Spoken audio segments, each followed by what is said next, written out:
In today's video, we're going to be taking a look at a budget version of a more expensive knife from one of my favorite knife companies, Cold Steel. I'm talking about this Cold Steel Outdoorsman Lite, which comes in at well under 50 bucks compared to its slightly more expensive big brother at over 200 bucks. We'll see how well this one performs coming up next here on Survival on Purpose.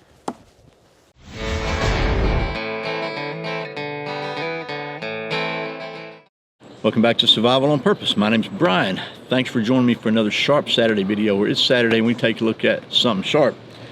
Today that something sharp, as I said, is this Cold Steel Outdoorsman Lite. It's a little less expensive version of one of their more expensive knives in San Mai steel. This one is in German 416, made in Taiwan.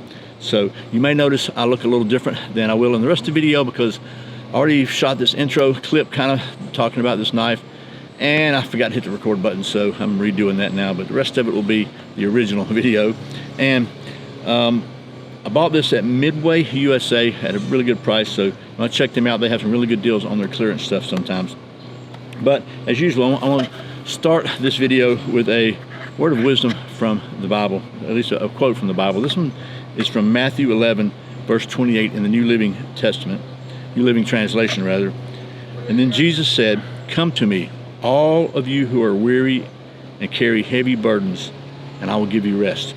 And as usual, a big thank you to my friends at Hog Holsters for sponsoring today's video. Hog Holsters make the concealed carry holster I've been wearing for well over 10 years now. Since I started wearing them, I've not turned around and went back. They're the most comfortable, most concealable holster I've ever worn. I'm wearing mine right now. John at Hog Holsters has not only become a channel sponsor, but he's also a really, really good friend. I got to see his super secret manufacturing location, and I got to tell you, every single Hog Holsters is painstakingly handcrafted one at a time with the ultimate precision and craftsmanship. And there's no one size fit all at Hog Holsters. If your model is listed on the website, your holster will be made to fit that model specifically with built-in Hog Holsters, perfect retention, and absolutely 100% US made materials down to the very screws in the clips. That's Hog Holsters, helping Americans wear guns. And if you go to survivalonpurpose.com/sponsors, again, there's a coupon code there for you. You can save you a couple bucks. Now, let's get you down to the old stump top, get to doing some of that there knife stuff. You want to? Okay, here is the Cold Steel Outdoorsman Lite. I really like this knife. I'm going to try to hold it still so you can get a closer look at it. And I'm often accused of waving these things around, and I get it. I tend to do that. But this knife has an overall length of 11 inches with a blade length of 6 inches. And the blade is 416 German Krupp stainless steel. So the handle is 5 inches. It is a full tang inside here with a polypropylene guard, pommel, and core around, completely encasing the full tang handle. And then that's overmolded with some very, very grippy and checkered craton, whatever craton is. It's kind of tacky and kind of sticky. That's pretty cool. And it comes with a hard plastic sheath, just a nice little belt clip here, kind of reminiscent of like a Moro style sheath. Very good retention, snaps in really good. And a drain hole in the sheath. The knife itself has a nice little sharpening choil here, some jimping back here, nice finger guard here, and they call this a bone breaker back. We'll see how well it does, maybe some scraping stuff. Feels really good in my hand. I like it a lot, as they say. And the MSRP on this one is 41 bucks. Amazon price on this one right now is 29 bucks. And right now, as I'm making this video, Midway USA has these for $13.20. Man. And it's a nice, nice knife. So that being said, I like to keep everything scientific here at Survival on Purpose, as you know. So I always like to test the out-of-the-box sharpness of every knife using the pretty much internationally standard sharpness test, the redneck sharp test. So I think we should do that with this one, don't you? Let's get the old testing medium out here, see what we can do. Oh my goodness.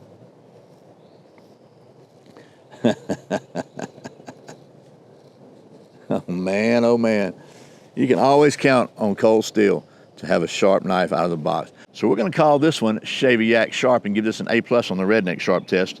But I like to keep the scientific process standardized throughout the testing here at Survival on Purpose. So next, I'm going to try to see how well this thing works in helping us get a fire starter, because I think the ability to have fire is one of the most basic human abilities that separate us from all sorts of disasters. So let's get to that. Alrighty, well, if we can beat the sun down and not get eaten by mosquitoes, we're gonna see if we can do some of that nasty batoning on this. You can see this has been out here in the weather, but it feels pretty hard. We'll see how hard it is inside. Almost looks like a little totem pole there, doesn't it? We're gonna see if we can split some faces off of this thing. So this is a 6-inch blade, should be pretty good for batoning. I've got my extra heavy duty mallet here, baton mallet. So let's just see what happens when we split this thing out.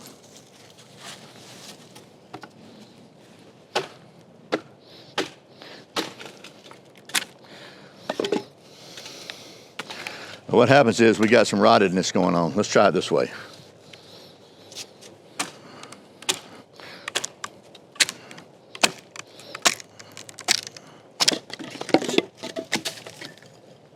Huh. Seems pretty rotted, but I don't know. We'll try one more little batonage. One more little batonage, as they say. I'm gonna get my lighter baton for this one. I think it'd be good enough for this small piece.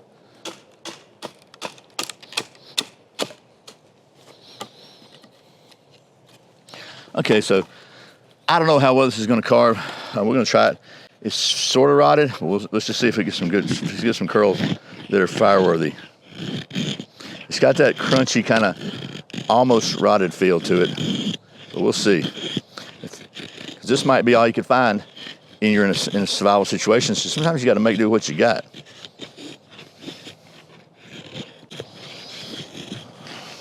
So there we go. Not too shabby. Look at those little tiny curls all in there. Let's see what we can do as far as getting the fire going. Okay, so you know me, right? Fat wood, any excuse. So I want to see if this bone breaker on the back will maybe scrape some fat wood. It kind of feels like it might have a little bit of a 90-degree spine, even though it's probably a really tiny little 90-degree spine. Let's see how well it scrapes some fat wood.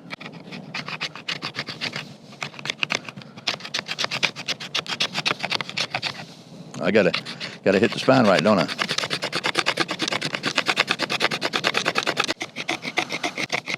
Okay, so it scrapes the fat wood. Okay, not great, but okay.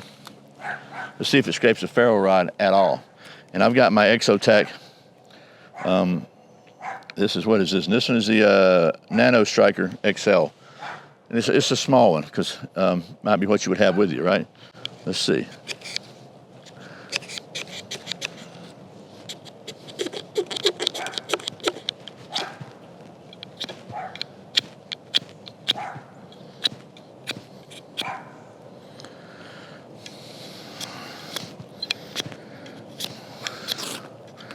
Maybe I found it right.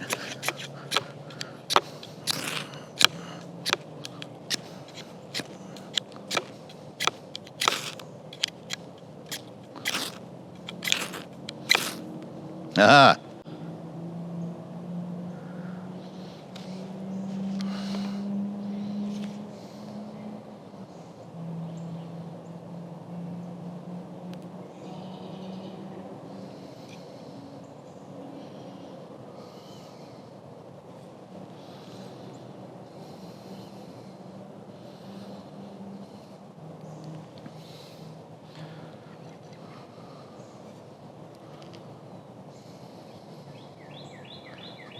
Okay, so we endeavored to persevere and we got some fire. But the scientific process continues. And you know, here at Survival on Purpose, we maintain a state-of-the-art, cutting-edge testing facility. And one of the tests I do on all fixed blades is to test the aerodynamic balance using the balance, orientation, and rotation device. And man, by the way, just notice I've got some hard-headed hair going on, don't I? Anyway, so I actually have already tested this thing 4 or 5 times with zero actual success before I without pushing the little record button. So we're going to start again with the testing, and I've been clanging it and banging it, and hopefully I can do better now. Whoop, whoop, whoop, whoop. Not doing so hot, and every time I hear that, it brings back memories of a few weeks ago. I did a review of the Camelus, one of the Camelus knives, and I broke the blade on it doing this. And let me just show you something here that I've done. I hit something with this one and chipped the blade on this one. But let's just continue with the balance testing. You know, a lot of my knife manufacturers say, do not throw knives. Do not throw their knife. This is not a throwing knife.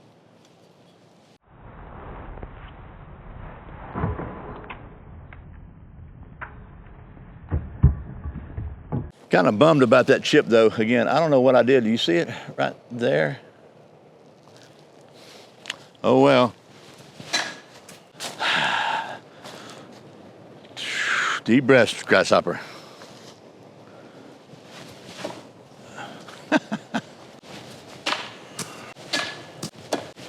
Not having much success.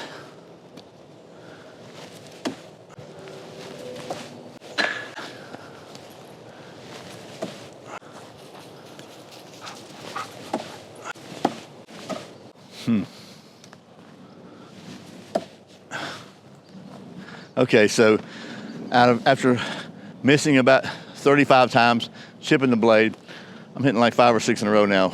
We're gonna call this sucker balanced. Alrighty, well, that's the man, horrible balance testing of the Cold Steel Outdoorsman Lite. And a couple of things, I had issues for whatever reason getting this thing keyed in and balanced, but once I got it, it was very consistently. It really does pretty easy to throw because it slides out. But again, they don't recommend this as a throwing knife. And let me just show you a couple things that I did to it with my poor technique. So first of all, you see that little chip in there, right there?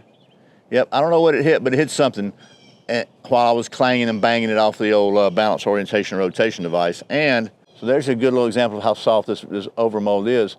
I kind of hit something and it tore it just a little bit, and it poked it back in there and it works fine. But it's definitely soft and grippy. But I paid, as I said, under 15 bucks for this thing on Midway USA. And if you don't hit something with the blade, it probably wouldn't ship. It was sharp out of the box, and you know that's a little repair I have to make. I'm gonna have to reprofile that now, but it's still altogether. I say this is a really good value for a knife and a really good knife, and I like it a lot. You know I like Cold Steel. It just plain works pretty good, and everything. The only thing I didn't really care for about it was this bone breaker. I wish it works okay, but it doesn't scrape a ferro rod as good as I would like. So anyway, hope this video has been helpful. I really sincerely appreciate you watching Survival on Purpose. Remember, survival's not an accident, so be prepared. I'll see you next time.